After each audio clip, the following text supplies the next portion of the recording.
వృధాగా పోతున్న తుంగభద్ర నీటిని అదుపు చేసి గ్రామాల్లోని కుంటలు చెరువులను నింపాలని సిపిఐ పట్టణ సమితి సహాయ కార్యదర్శి సమీవల్ల డిమాండ్ చేశారు. కర్నూలు జిల్లా ఎమ్మిగనూరు ఈ మేరకు ధర్నా నిర్వహించారు. ఈ సందర్భంగా ఆయన మాట్లాడుతూ నదిలో వృధాగా పోతున్న తుంగభద్ర నీటితో 2 నియోజకవర్గంలోని రైతుల కోసం సాగునీరు కొరకు గ్రామాల్లోని కుంటలు చెరువులను ఎల్ఎల్సీ అధికారులు నింపాలని డిమాండ్ చేశారు.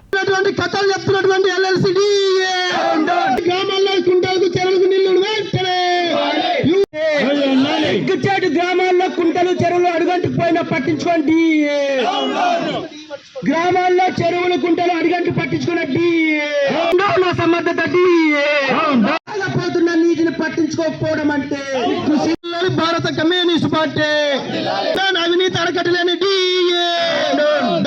నిల్లడితే డబ్బులు అరకట్టలేని పొలాలకు నీరు ఇవ్వాలని చెప్పి అదేవిధంగా గ్రామాల్లో ఉన్నటువంటి కుంటలు చెరువులకు నింపాలని చెప్పి డిమాండ్ చేసి ఇవాళ ఎల్ఎల్సి కార్యాలయం ముందు ధర్నా కార్యక్రమం చేపట్టడం జరుగుతుంది. గత 3 సార్లు ఇక్కడ ఉన్నటువంటి డిఈ గారికి విన్నవించిన ఆయన కేవలం కథలు చెప్తున్నాడే తప్ప రైతులకు బాగా చెరువు గండిపడింది, కాలువ బొక్కలు పడినాయి, నీళ్లు తక్కువ వస్తున్నాయని చెప్పి ఈ అస్మార్థత డిఈ ఉన్నంత కాలం ఆ నీళ్లు అక్కడే కుంట పడతాయి, బొక్కలు పడతాయి, నీళ్లు రాలేనప్పుడు నువ్వు ఎందుకయ్యా డిఈ అని చెప్పి ఇవాళ భారత కమ్యూనిస్ట్ పార్టీగా మేము డిమాండ్ చేస్తున్నాం.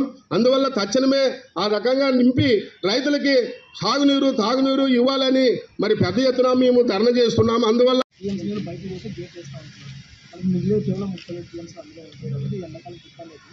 వృధా పోయే నీరుని మనం ఏదన్నా కానీ ప్రజాప్రతినిధులతో మాట్లాడుకుని ఆ నీరుని మనం ఒడిసిపట్టి గ్రామాలకి ఈ విషయం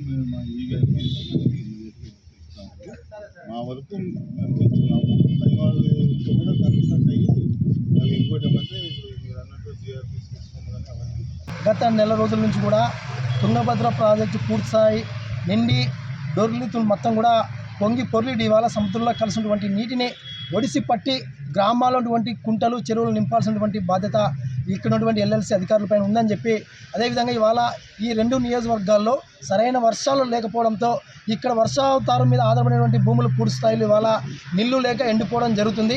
ఆ ప్రాంత రైతులు కూడా నీళ్లు ఇవ్వాలని చెప్పి అనేక సందర్భాల్లో ఇక్కడ డిఈ గారు ఉన్నటువంటి వ్యక్తికి చెప్తే ఆయన ఏమాత్రం స్పందించుకోకున్నట్టు అక్కడెక్కడో బొక్కబడింది, నీళ్ళు అన్నీ అక్కడికి వెళ్ళిపోతున్నాయి, మేమేం చేయలేం, నీళ్లు తక్కువ వస్తాయి, మేము కుంటలకు వదలం, మేము చెరువులకు వదలం, మా చేతిలో ఏం లేదని చెప్పి ఒక అసంతృప్తి డిఈ మాట్లాడిన విధంగా ఇవాళ ఇక్కడ డిఈ గారు మాట్లాడడం చాలా బాధాకర విషయం.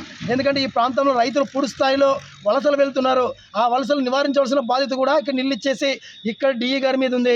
కాబట్టి ఆ డిఈ పూర్తి స్థాయిలో విధులకు ఆయన సక్రమంగా విధి నిర్వర్తిస్తున్నాడా లేకపోతే మిగతా వాళ్ళకి ఎవరికైనా ఊడిగం చేస్తున్నాడు అనేది మాకు అర్థం కావడం లేదని చెప్పి సందర్భంగా తెలియజేస్తున్నాం. ప్రధానంగా ఈ యొక్క కార్యాలయంలో కూడా అవినీతి పెరిగిపోయింది. అదేవిధంగా ఏసీబీ అధికారులు కూడా మీరు ప్రత్యేక నిఘా పెట్టాలని చెప్పి ఈ యొక్క కార్యాలయం పైన మేము సిపిఐగా విజ్ఞప్తి చేస్తున్నాం. ప్రధానంగా తుంగభద్ర 19వ గేట్ ఇవాళ కొట్టుకుపోయిందని చెప్పి గత 3 రోజుల నుంచి కూడా పెద్ద ఎత్తున కొన్ని లక్షల క్యూసెక్ నీరు ఇవాళ సముద్ర పాలవుతున్నాయి. అలాంటి తరుణంలోనే ఆ నీళ్లను మనం పట్టుకుని ఈ 2 నియోజకవర్గాలతో పాటు ఈ జిల్లా ఉన్నటువంటి వ్యవసాయ భూములపైన మనకు ఉపయోగించుకోవాల్సిన అవసరం ఉంది. ఎందుకంటే తుంగభద్ర నుంచి రావాల్సినటువంటి నీరు 24 టీఎంసీలు అయితే కనీసం 12 టీఎంసీల నీరు కూడా ఇవాళ మన జిల్లా రాలేకపోతున్నాయి. ఈ జిల్లాకు సంబంధించి కూడా మొత్తం కూడా ఈ ఖరీఫ్ సీజన్లో దాదాపు 43,128 ఎకరాలకు సాగునీరు అందాలి. అదేవిధంగా రబీ సంబంధించి 1,15,000 ఎకరాలకు సంబంధించినటువంటి నీరు అందాలి. మొత్తం మీద 2.2 లక్షల 51,000 పొలాలకు నీరు అందాల్సినటువంటి సందర్భంలో కూడా ఇవాళ అందడం లేదు. ప్రధానంగా ఆ గేటు బిగించాలంటే దాదాపు 65 టీఎంసీల నీళ్లను వదలాలి. అలాంటి 102 టీఎంసీలు కెపాబిలిటీ ఉన్నటువంటి ఆ తుంగభద్ర ప్రాజెక్ట్ 65 టీఎంసీలు బయటికి వదిలేసిన తర్వాత మేము గేట్ పెట్టడం జరుగుతుందని చెప్పి ఒక పక్క న్యూస్లో చెప్పడం జరుగుతుంది. 65 టీఎంసీలు బయటికి వదిలితే కేవలం 37 టీఎంసీల నీళ్లు ఉంటే సంవత్సర కాలంలో 37 టీఎంసీల నీళ్ళు ఏమైనా ఉపయోగపడతాయో మనకు ఏమైనా రైతులకు ఉపయోగించుకుంటారా, రైతులకు ఇస్తారా అని చెప్పి ఇవాళ అనేక సందేహాలు ఇవాళ రైతుల్లో ఉన్నాయి. ఒకటే డిఈ గారికి విజ్ఞప్తి చేస్తున్నాం, అయ్యా సంవత్సర కాలంలో 37 టీఎంసీల్లో నిలువ ఉంటే మనకి నీళ్లు రావు కాబట్టి ఇప్పుడే వృధా పోయే నీళ్లను మీరు ఒడిసి పట్టి గ్రామాలటువంటి కుంటలు చెరువులకు అదేవిధంగా పంట పొలాలకు మీరు నీరు ఇవ్వండి అని చెప్పి ఇవాళ డిమాండ్ చేస్తున్నాం. కృషి చేసి ఆ వృధా పోయే నీరును ఈ జిల్లాలో సస్యశ్యామలం చేయడానికి మీరు వినియోగించుకోవాలని చెప్పి ఈ సందర్భంగా డిమాండ్ చేస్తాం. లేక పక్షంలో ఈ జిల్లాలో ఉన్నటువంటి రైతులందరూ కూడా మమేకం చేసి పెద్ద ఎత్తున కలెక్టర్ కార్యాలయం ముందు ధర్నాకు పూనుకుంటామని చెప్పి తెలియజేస్తున్నాం. నా పేరు రంగన్న, సిపిఐ పట్టణ కార్యదర్శి.